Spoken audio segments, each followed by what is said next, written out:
What if every human alive today, 8 billion lives, were suddenly reduced to a number so small you could fit them all inside a single American football stadium? Because once, that actually happened. At the edge of extinction, with the world collapsing into volcanic winter, only a few thousand humans remained. And from those survivors, from their fear, their courage, their mistakes, and their fragile alliances, came everyone watching this today. This is Prehistoric Shadows, and this is the moment humanity nearly disappeared.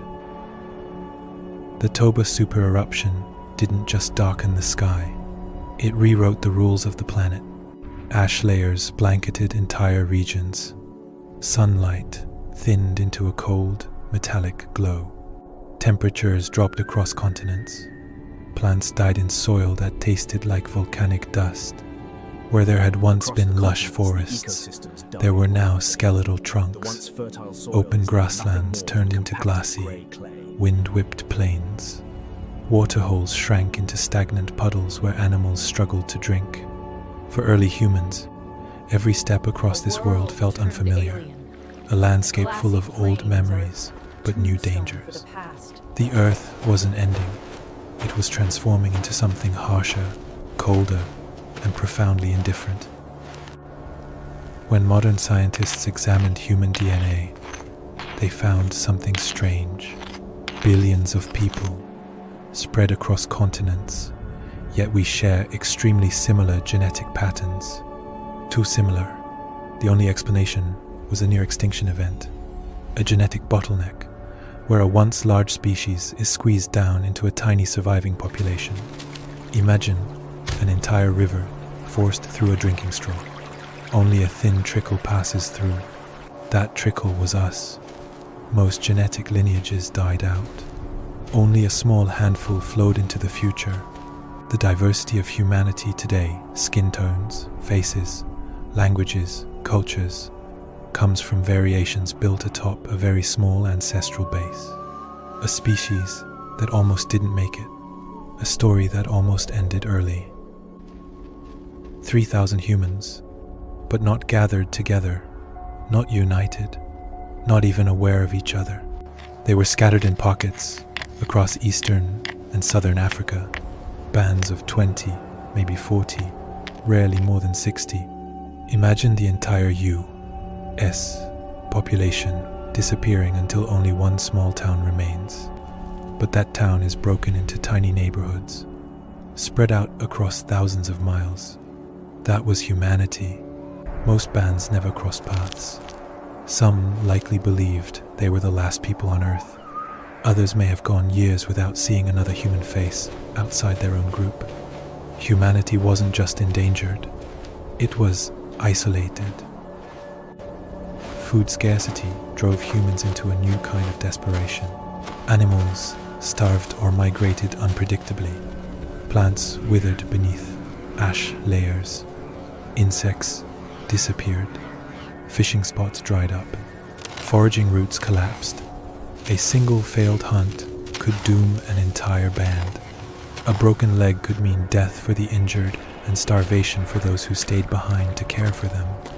Early humans developed strategies that were more aggressive, more adaptive, following herds for weeks instead of days, eating roots they once ignored, cracking bones to extract marrow, scavenging kills left by hyenas or lions, drying meat to preserve every possible scrap.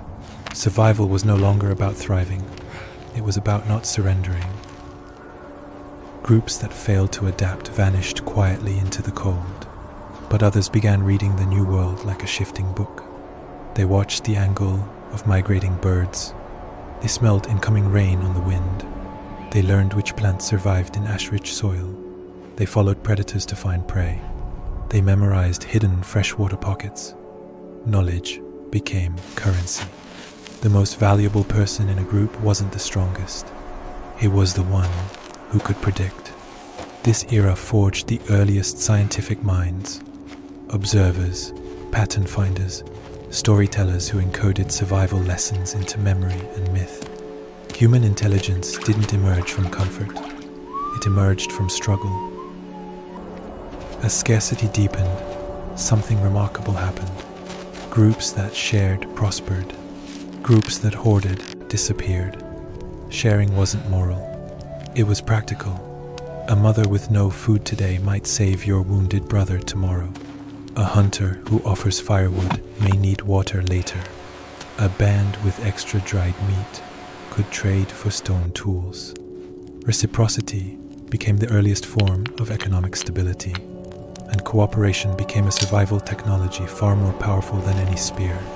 Humans survived, not because they were brutal, but because they learned to be generous. As climate unpredictability worsened, groups began forming micro-alliances.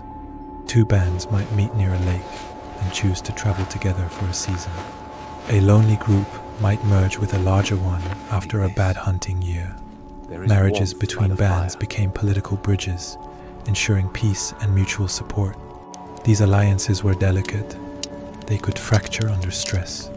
But each successful alliance extended the web of human connection, increasing genetic diversity and pooling resources. For the first time, humans began thinking beyond their immediate family. A new idea emerged. We survive better when we survive together. From these alliances came something revolutionary in human evolution: the chosen family, not tied by blood, not bound by lineage, bound by trust. A hunter from one band might become a protector for another. A grandmother might teach skills to the children of unrelated mothers. Groups adopted abandoned or orphaned children to preserve numbers. This was the seed of future clans, tribes, and eventually civilizations. Human identity expanded from self to family to band to alliance to community. The concept of us grew larger than it had ever been. It took generations for humanity to grow out of the bottleneck, but slowly it happened. Warm seasons returned in cycles. Herds recovered. River systems stabilized. Food became more predictable.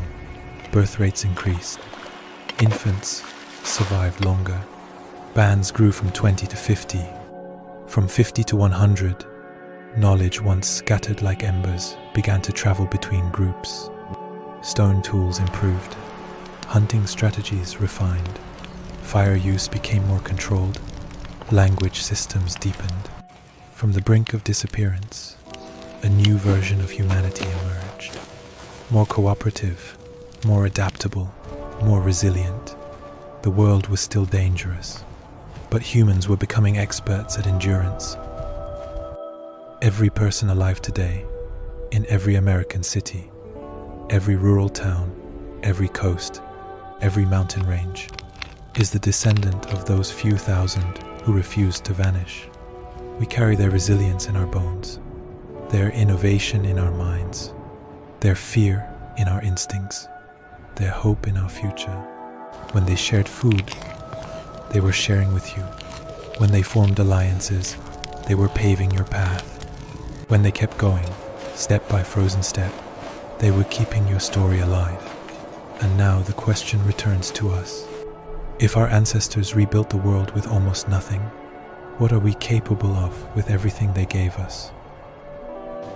If this journey into the darkest chapter of our origin moved you, join us in the next episode as we uncover how disaster, adaptation, and human ingenuity forged the world you live in today.